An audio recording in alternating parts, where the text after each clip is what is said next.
Hey guys, thanks for checking out my video. Today I'm going to be looking at Rayman Origins for the PS Vita. And I apologize for not getting more videos out here, more video game reviews, but it's just been kind of busy at work, so haven't had the chance. But I figured I needed to take a moment to talk about this game.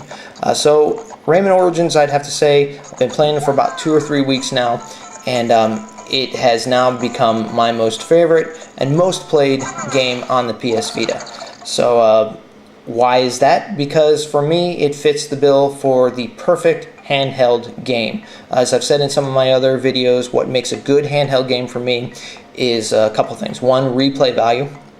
This has extremely good replay value, and I'll get into that in a second. 2, graphics. Graphics are amazing. 3, you can get on and get off. The game doesn't take forever to load. You can load up the game from the unit being powered off, get into the game, select a board, select a stage to run through it 5, 10 minutes, and shut the unit off and go about your day. Those are the key things that make a great handheld style game, regardless of whatever system it is, 3DS, DS, PS Vita, doesn't matter what it is. If it's a game that has those 3, for me, it's a definite top pick. So where does the replay value come in? It's quite simple. Even though they're stages much like Sonic, if you will, where you're going around collecting rings. In this case, you're collecting looms, and again, I apologize, I haven't ever owned any other Rayman game, so I'm not too familiar with the back-end story. But basically, you're just going through the stage, getting from start to the finish line, and you're collecting looms, or rings, if you put it that way.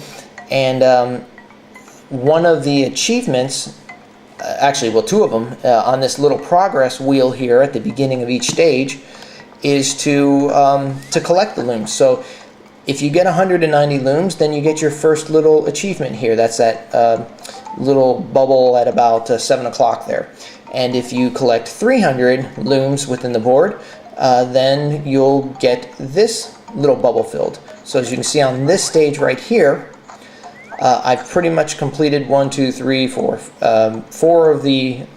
of the 6 tasks to do within this wheel here, progress wheel. The 3 on top represent the rescuing of the cute little creatures within the games. I don't know who they are, but basically you'll hear them crying for your help as you navigate through the stage, and that warns you to stop and try to find where they are. And usually they're guarded by a set of the mobs within that stage. And once you do that, you bust them out of the cage they're in, and then you get a little notch filled in on your progress wheel here. So within each mission, there are 3 sets of these creatures to rescue.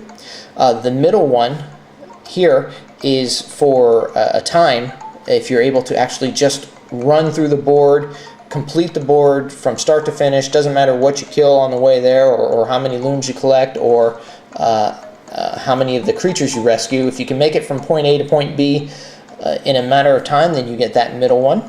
And then again, the 2 bottom ones represent how many looms you collected. And I believe that this is the maximum I've collected. So I think in order to get this last bubble filled in, I've got to get 300 looms in a shot.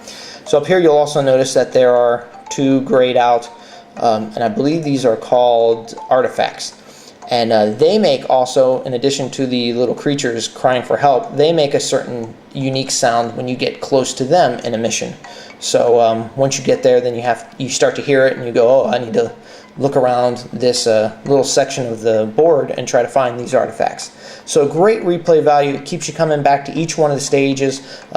Most of these stages that I played before you don't have to complete any of this to move on to the next set of boards. As you can see, I only got 3 there, and I'm already opened up this stage right here, which I haven't even played yet.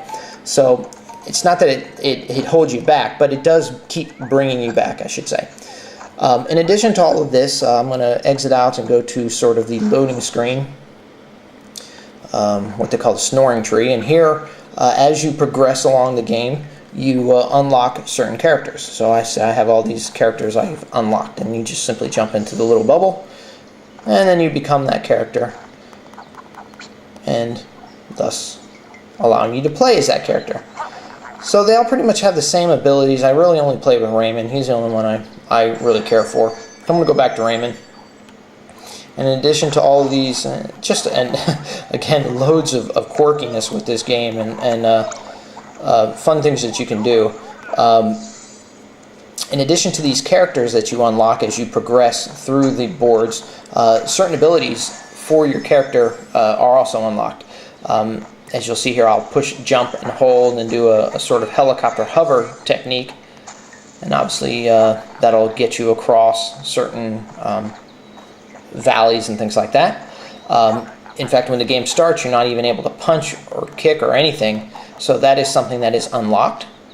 There's another sort of power dive like that. Oh, the sprinting ability, and then this nice, cute little diving ability. Looks fun. So, you know, each of these abilities is actually unlocked, and again, further the replay value. You know what? Honestly, I forgot all about this stage. I can't quite remember what this. I believe once you start collecting those little achievements and these stones here, I believe that this is a sort of you'll end up either purchasing something from here. There's other avenues up here. I haven't really gotten into that aspect of this game yet, so sorry about that. I don't know much about that one. So anyway, I'm going to go ahead and play this board for a few minutes here just to show you guys some of the gameplay and show you how quickly the stages load up. While you're loading up here, you can jump and dive around a little bit,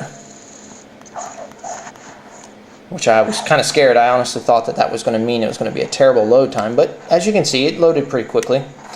Here is one of those achievements that I told you, or tasks or challenges, where if I wanted to, I could punch this and it would start the clock. It'd start me back here at the starting line, and then if I can finish the board straight through in less than 1 minute and 8 seconds, then that gives me one of those accomplishments or trophies. So if you heard that, the background music had a little didgeridoo going on right there. One of the few games that I actually enjoy keeping the background music on. I'm typically a guy that doesn't like to have the music playing. I feel it's distracting, especially on like racing games and things like that. But that's just me. I'm kind of quirky like that. But this one, I actually let it play, and I can turn it up even louder if I wanted to. But loads of little, you know, cute, fun things that you do in this game. I mean, it's pretty challenging at points. I find that I end up falling down into ditches a lot, especially when I'm trying to play and watch it through a camcorder. So that's about it. Another great thing with this is that you can download the demo on the PS Vita store or the PS store and play it, and play a couple boards if I'm not mistaken. Can't quite remember. I do own the game now, but it did have a pretty good playable demo, which allowed you to get a good feel for the graphics and everything. Oh, I hear that. If you can hear, I'll try to turn it up here. Hear that sort of clicking noise? That's indicating that there is one of the artifacts in this area. So obviously you can see I freed. These are the little creatures that you free. These little smiley faces that you collect, and they got little ponytails and everything. So honestly, I haven't found where this is. Okay, so here's where the rescuing would take place, and as you can see, there's the creatures that are captured, and you'd have to defeat all these guys in order to clear it. But I ended up biting the dust, so it'll start you back off at the entrance to that section. But some of this stuff is hidden, and it's hidden very well. So you know, that's why, again, it has a great replay, because sometimes you really have to take your time and explore these stages to find everything, especially those artifacts that you hear.